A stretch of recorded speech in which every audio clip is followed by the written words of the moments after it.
السلام عليكم ورحمة الله وبركاته. عشر كان وعشر جسدحات وأن كبرنيني نيوبلاجيا waxyaalaha oo isbedelka ah oo ku dhaca waxyaalaha keena kansarka. Soo marka labadii cashir oo hore ayaan si faahfaahsan ugu soo hadalnay waxyaalaha oo kansarka keeno iyo unugyada kansarka iyo qaabka isku bedelaan. Cashirkan waa cashir oo aad iyo aad u gaaban oo aan ku dul mareyno nooc ka mid ah kansarada oo loo yaqaan lung cancer. kansarkaas oo ku dhaca sanbabada. sababtoo aan meeshan u dul mareyno waxay tahay maadaama respiratory systemka aan baranaynay waa kansar oo badana uu sabab u yahay sigaarka ama gaar ahaan waxa loo yaqaano polycyclic hydrocarbons ama waxyaala oo hydrocarbon oo ku dhex jira sigaarka dhexdiisa. sababtan waxay tahay dadka sigaarka cabo ayaa badankiisa lagu arkaa. soo marka calaamadaha lagu garto iyo waxaas ayaan si gaaban u dulmari doonaa. soo marka waxyaalaha lagu garto waxaa ka mid ah lung cancer in qofkii uu la ibaado qunfac aan istaagaynin, in dhiig uu soo raaca muxuu ahaa candhuuftiisa, in qofkii uu lose gareeyo weight-ka, in finger clapping uu sameeyo. finger clapping waxaa waaye in angle-ka oo farta oo isku imaan waayaan. haddii Google Images aad ku qortid finger clapping oo arki kartaa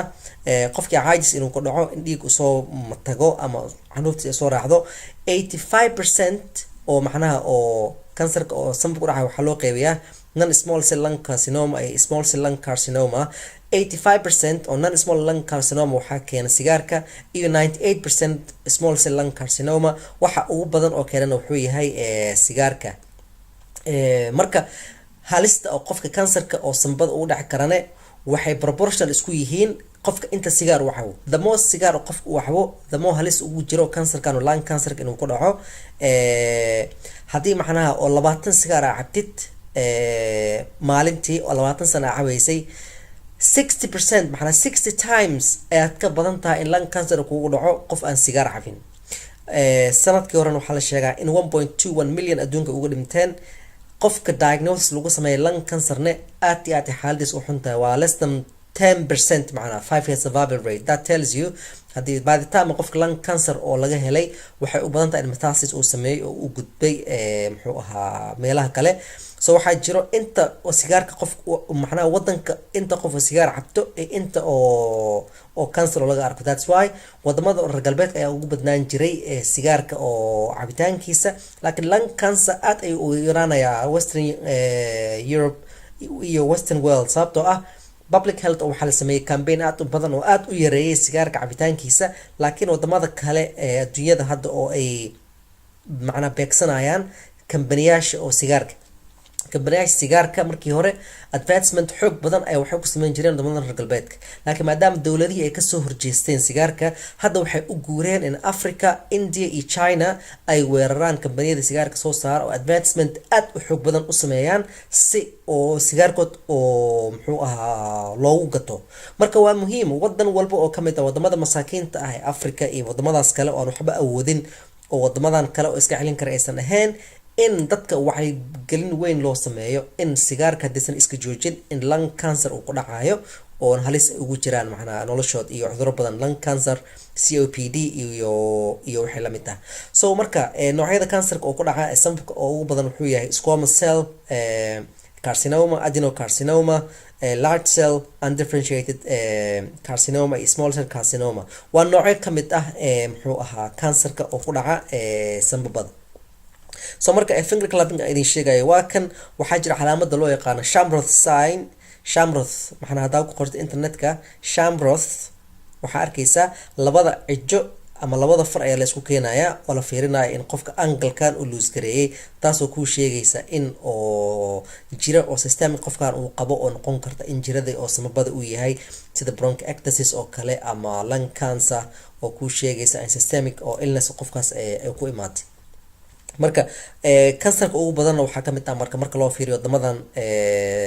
Europe lung cancer oo sabab uu yahay sigaarka, laakiin waa soo yaraanaya taasoo keenaysa sigaarka oo yaraaday. bowel breast cancer haddii kana u barbar dhigtid Soomaaliya oo kale cashirka oo ugu horeeya ayaan kusoo baranay oo maleynaa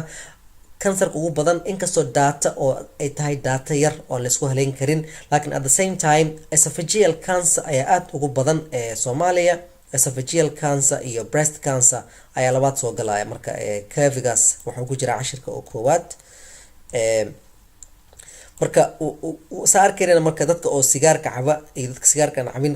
comparisonkood ay arkaysa adenocarcinoma qofka sigaarka cabo intaan ayuu yahay non smoker waa wax yar small cell lung carcinoma waa non smoker fiiri non smokerka waa waxa aad u yar waa 98% kan soo sheegaynay waa small cell carcinoma waana malignant oo halis ah daawo aan loo haynin qofka uu ku dhaco degdeg uu ku dilayo squamous cell carcinoma si lamid ah waxaa waaye smokers iyo large cell carcinoma so marka saan arkayno kansarka oo sanbabka waxaa sabab u ah sigaarka qaybtaan iyo qaybtaan so marka it's no brainer in oo 98% ama 85% oo lung cancer uu ku dhaco dadka sigaarka caba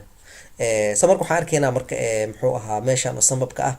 consolidationkan oo ku dhacay oo aan arkayno muxuu ahaa meeshan oo u xiri karo bronchiga oo qofkii neefta istaagi karto oo u dhiman karo ama xididada waaweyn oo pulmonary artery oo kale haday xiraan ay ku xiri karaan metastasis ku sameyn karaan si lamid ah CT scan-kan waxaan ku arkaynaa consolidation oo lung periphery macna uu ka dhacay geeska oo sanbabka waxyaalaha keena marka marar badan aan ku celinay waxaa waaye polycyclic aromatic hydrocarbons oo uu ku dhex jiro sigaarka chemicalka oo ku dhex jira waxyaalo oo sigaarka laga dhex bixin karo maaha sababtoo ah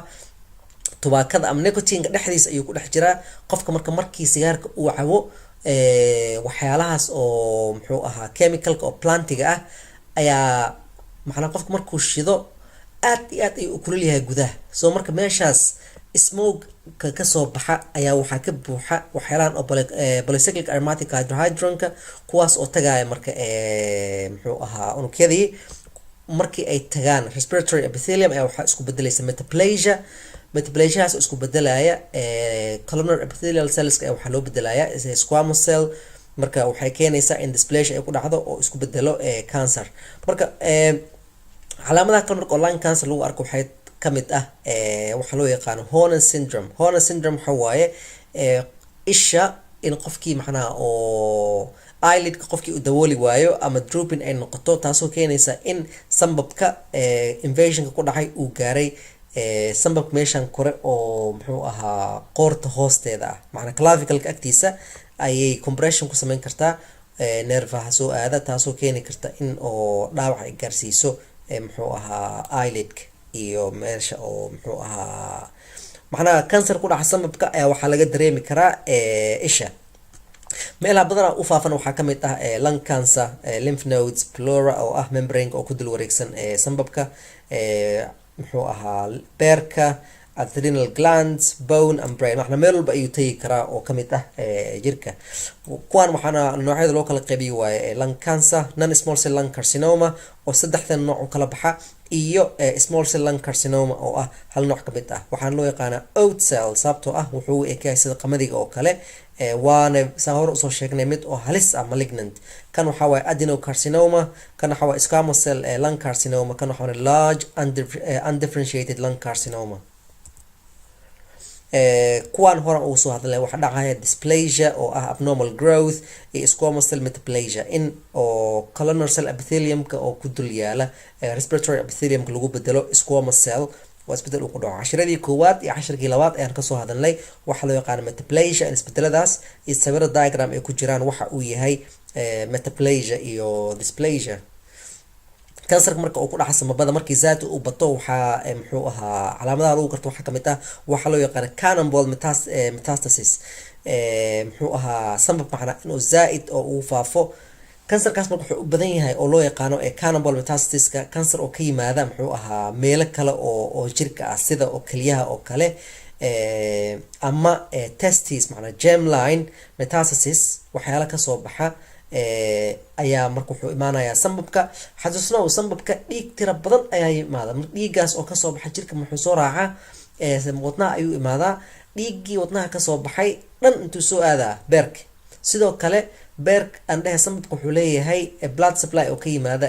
aortaha oo aad iyo aad u badan oo bronchial artery ay soo qaadaan maadaama dhiig tira badan u imaanayo sanbabada taas waxay u fududahay in waxyaalo badan oo metastasis ah ay soo weeraraan muxuu ahaa sanbabka uu kusoo fido oona lagu arka marka calaamadahan oo u eg waxyaalahan oo cannonball loo yaqaano ayuu egyaa macnaa shakligiisa iyo kan ayaa isku eg metastasiskan oo samabada soo gaaray.